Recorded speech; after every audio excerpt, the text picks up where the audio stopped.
Changan vehicles arrive in South Africa. South Africans are done with Uber.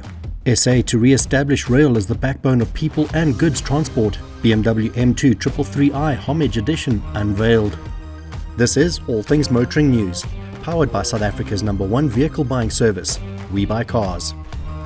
The first shipment of Changan vehicles, destined for the South African market, has docked at the port of Durban. The arrival of the vessel initiates the national rollout of the brand by its local partner, Jameel Motors South Africa, with the official market introduced scheduled for late this month. Changan South Africa has officially opened a new parts warehouse in Kempton Park. The facility is intended to provide national after-sales support.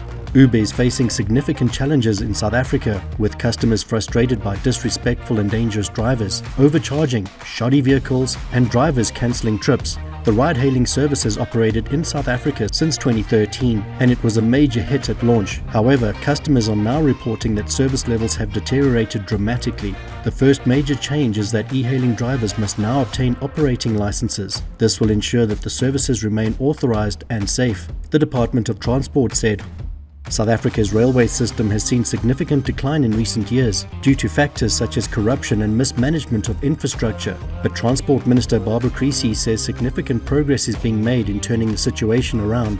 Furthermore, the government has pledged around 66.1 billion over the medium term to maintain, recover and renew rail infrastructure, which also includes rebuilding the signalling system and rolling out new train sets for priority corridors.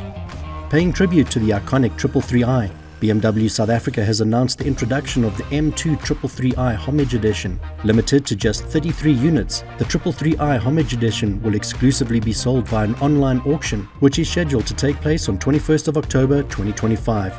The reserve price for this special BMW is set at 1,960,000 Rand, with all proceeds donated to charities supported by BMW South Africa. All Things Motoring News proudly brought to you by We Buy Cars. We Buy Cars, that's what we do. Looking to sell? There's no better option than SA's leading buying service.